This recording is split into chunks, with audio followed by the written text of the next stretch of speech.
శ్రీ గురుభ్యో ఋషిభ్యో మహేభ్యో దేవేభ్యో నమః. శ్రీ నృసింహ ఆరాధన అతి శీఘ్ర ఫలితాలను ఇస్తుంది.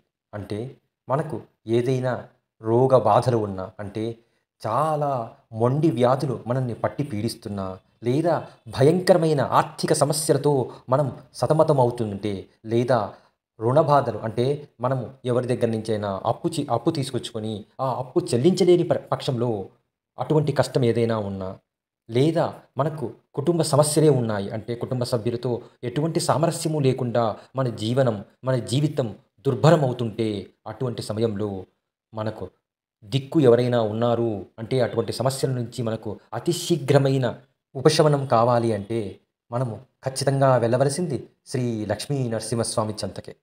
ఈ స్వామి మనల్ని ఎప్పుడూ రక్షిస్తూ ఉంటారు. ఆయన రక్షణ వలయంలోకి ఒక్కసారి వెళితే చాలు, ఇక మన జీవితమంతా సుఖమయం, శాంతిమయం మరియు సంపత్కరం అంటే సంపదలతో నిండిపోతుంది. ఇలా ఆ నరసింహస్వామి రక్షణ వలయంలోకి తీసుకెళ్ళగలిగే ఏకైక మంత్రం ఏదైనా ఉంది అంటే అదే శ్రీ నరసింహ కవచ స్తోత్రం. ఈ కవచ స్తోత్రం ఆషామాషీ వ్యక్తులు రాయలేదు. ఆయన యొక్క ప్రియంగు భక్తుడైన శ్రీ ప్రహ్లాద స్వామి వారు రాశారు.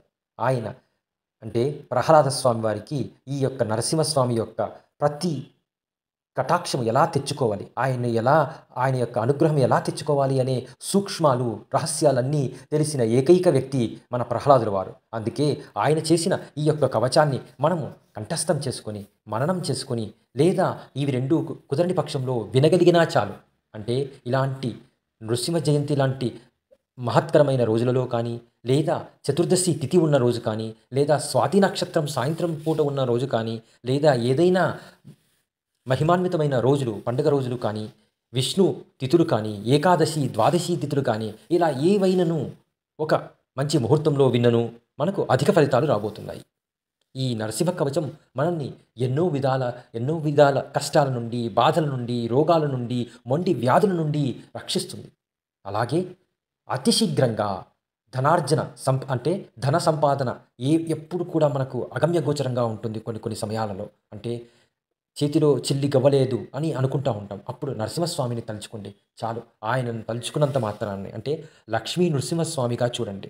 అమ్మతో కూడి ఉన్న స్వామిని మీరు ఎప్పుడైతే స్మరిస్తారో, జపిస్తారో, ఆరాధిస్తారో అప్పుడు మనకు ఖచ్చితంగా మన యొక్క రుణబాధలన్నీ పోతాయి. అలాగే శీఘ్రంగా మనకు ధనార్జన చేకూరుతుంది. ఇది స్వామివారి యొక్క కరుణా కటాక్షం వల్లనే జరుగుతుంది. మనము ఈ కవచాన్ని నిత్యము పఠించినట్లయితే మన యొక్క జన్మల పాపాలన్నీ ఒక్కసారిగా రూపుమాపిపోతాయి. అలాగే ఎటువంటి ఉపద్రవాలు మన వంక రాకుండా ఉంటాయి. ఏ కుటుంబమైతే ఈ యొక్క కవచాన్ని చదువుతారో ఆ కుటుంబం ఎప్పుడూ సిరి సంపదలతో తులుతూగుతూ ఉంటుంది. ఎవరైతే నిత్యము చదువుతారో వారికి ఎటువంటి రోగాలు రాకుండా వారు దీర్ఘాయువులుగా ఉంటారు. ఎవరైతే ఈ కవచాన్ని త్రిసంధ్యలు అంటే 3 పూటలు చదువుతారో వారికి ఉన్న సకల కోర్కెలు తీరుతాయి, అతి త్వరలోనే తీరుతాయి. ఈ కవచం పఠించే వారికి ఎటువంటి గ్రహ బాధలు కూడా ఏ హాని చేయలేవు. అంటే వారికి సకల గ్రహాలు అనుకూలంగా ఉంటాయి. సర్ప విషము, తేళ్ల విషము ఈ స్తోత్రం పఠించే వారిని ఏమీ చేయలేదు. ఈ కవచాన్ని మనము ఏదైనా తాయెత్తుగా ధరించగలిగితే అప్పుడు మనకు ప్రతి కార్యంలోనూ సిద్ధి చేకూరుతుంది. అంటే ప్రతి కార్యంలోనూ విజయం చేకూరుతుంది. ఈ స్తోత్రాన్ని ఎవరైతే 32,000 సార్లు భక్తితో, పవిత్రమైన మనసుతో పఠిస్తారో అట్టివారు అన్ని విధముల శుభాలను, సుఖాలను, భుక్తిని, ముక్తిని ఈ భూప్రపంచంలోనే పొందుతారు. అథ శ్రీ నృసింహ కవచ స్తోత్రం ప్రారంభః. ధ్యాన శ్లోకం. ధ్యాత్వా నృసింహం దేవేశం హేమసింహాసనస్థితం వివృతాస్యం త్రినయనం శరదిందు సమప్రభం లక్ష్మ్యాలింగిత వామాంగం విభూతిభిరుపాశ్రితం చతుర్భుజం కోమలాంగం స్వర్ణకుండలశోభితం సరోజశోభితోరస్కం రత్నకేయూరముద్రితం तप्तकाञ्चन सङ्काशं पीतनिर्मलवाससम् इन्द्रादिसुरमौलिस्तस्फुरन्माणिक्यदीप्तिभिः विराजितपदद्वन्द्वं शङ्खचक्रादिहेतिभिः गरुत्मता च विनयात् स्तूयमानं मुदान्वितं स्वकृत्कमलसंवासं कृत्वा तु कवचं पठेत्। श्रीनृसिंह कवचम् आरम्भः।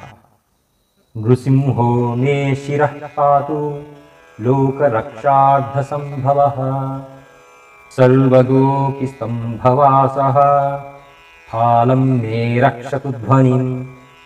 नृसिंहो मे दृशौ पातु सोमसूर्याग्निलोचनः स्मृतिं मे पातु नृहरिर्मुनिवर्यस्तुतिप्रियः नासां मे सिंहनासस्तु मुखं लक्ष्मीमुखप्रियः सर्वविद्याधिपः पातु नृसिंहो रसना मम सर्वविद्याधिपः पातु नृसिंहो रसना मम वक्त्रं पात्विन्दुवदनः सदा प्रह्लादवन्दितः नृसिंहः पातु मे कण्ठं स्कन्धौ भूभरणान्तकृत् दिव्यास्त्रशोभितभुजो नृसिंहः पातु मे भुजौ करो मे देववरदो नृसिंहः पातु सर्वतः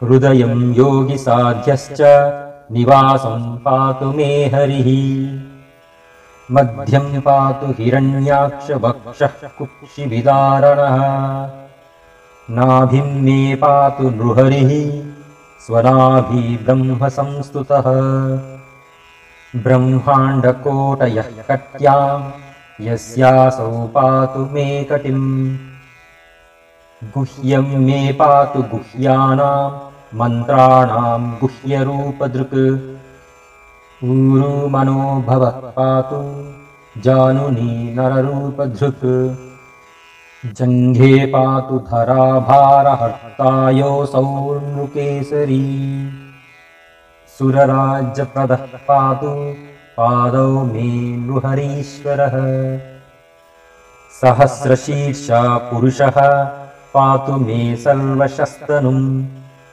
महोग्रः पूर्वतः पातु महावीराग्रजोऽग्नितः महाविष्णुर्दक्षिणे तु महाज्वालस्तु नैऋतौ पश्चिमे पातु सर्वेशो दिशि मे सर्वतोमुखः नृसिंहः पातु वायव्यां सौम्यां भूषणविग्रहः ईशान्यां पातु भद्रो मे सर्वमङ्गलदायकः संसारभयदः पातु मृत्योर्मृत्युर्नृकेसरी।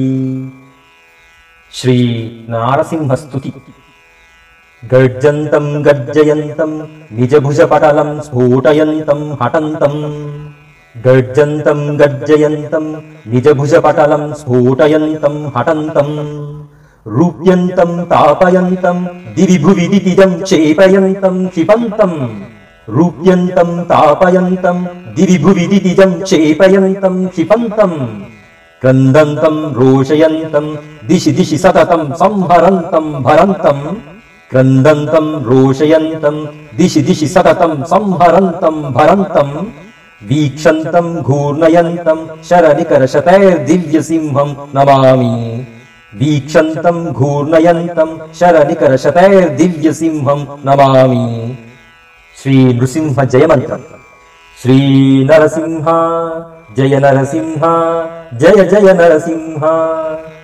श्री नरसिंह जय नरसिंह जय जय नरसिंह।